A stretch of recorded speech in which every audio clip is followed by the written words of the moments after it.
Two wheeler, car, van, bus எந்த வாகனமாக இருந்தாலும் மைலேஜ் குறைவா? பெட்ரோல் செலவு அதிகமா? இதோ உங்களுக்கான சரியான தீர்வு, மோட்டோடானிக் மைலேஜ் பூஸ்டர். பெட்ரோல் அல்லது டீசல் வாகனங்களில் சில சொட்டு மோட்டோடானிக் சேர்த்தால் 30% முதல் 50% வரை மைலேஜ் அதிகரிக்க வாய்ப்பு உள்ளது. இது எரிபொருளில் உள்ள கனமான ஹைட்ரோ கார்பன் மூலக்கூறுகளை பிரித்து 100% எரிப்பை ஏற்படுத்துகிறது. அதனால் இன்ஜின் மென்மையாக இயங்கி புகை குறைந்து ஆயுட்காலம் நீடிக்கும். மேலும் இது இயற்கையை பாதுகாக்கும் தயாரிப்பு. தினசரி பயன்படுத்தினால் ஒரு பாட்டிலின் முழு பயன்பாட்டில் ரூபாய் 35,000 முதல் ரூபாய் 50,000 வரை பெட்ரோல் மற்றும் டீசல் செலவை சேமிக்க முடியும்.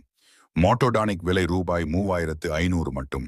மேலும் வீடு, கடை, வணிக நிலையங்களில் பயன்படுத்தக்கூடிய ஏரோமாஸ்ட் spray, LPG cylinder, gas vehicle அல்லது ஸ்டோர் சிலிண்டர் மீது ஸ்ப்ரே செய்தால் கேஸ் பயன்பாடு அதிகரித்து 3 முதல் 4 நாட்கள் கூடுதல் பயன்பாடு கிடைக்கும். சாதாரணமாக 30 நாட்கள் நீடிக்கும் சிலிண்டர் ஏரோமாஸ்ட் ஸ்ப்ரே பயன்படுத்தினால்